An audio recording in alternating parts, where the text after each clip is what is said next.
حميده.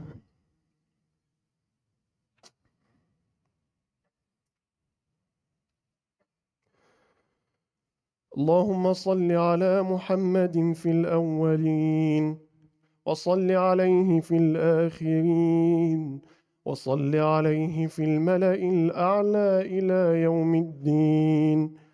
اللهم اهدنا فيمن هديت، وعافنا فيمن عافيت، وتولنا اللهم فيمن توليت، وبارك اللهم لنا فيما أعطيت، وقنا واصرف عنا شر ما قضيت، فإنك سبحانك تقضي بالحق ولا يقضى عليك، إنه لا يذل من واليت ولا يعز من عاديت، تباركت ربنا وتعاليت، لك الحمد على ما قضيت ولك الشكر على ما أعطيت.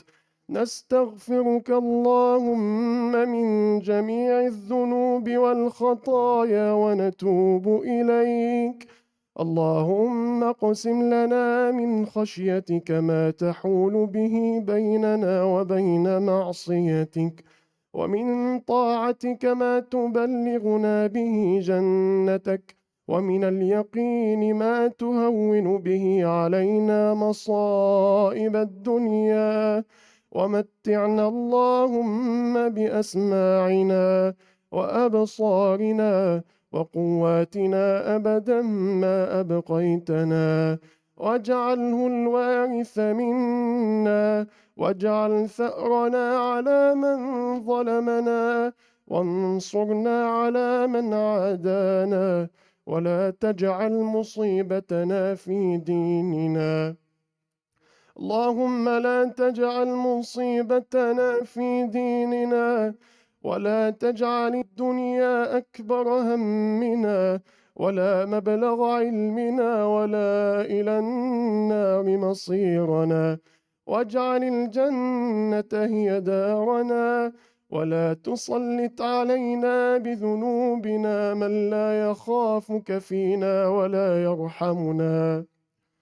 اللهم أصلح لنا ديننا الذي هو عصمة أمرنا، وأصلح لنا دنيانا التي فيها معاشنا، وأصلح لنا آخرتنا التي إليها معادنا، واجعل الحياة زيادة لنا في كل خير، واجعل الموت راحة لنا من كل شر. اللهم إنا نسألك فعل الخيرات وترك المنكرات. اللهم وإنا نسألك حبك وحب من يحبك، وحب كل عمل يقربنا إلى حبك.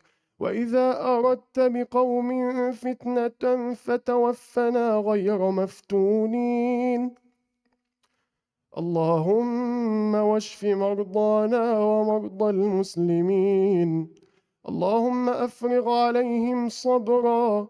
اللهم وارفع عنهم البلاء، وارزقهم الرضا بالقضاء، وعجل بالشفاء، شفاء لا يغادر سقما، برحمتك يا أرحم الراحمين.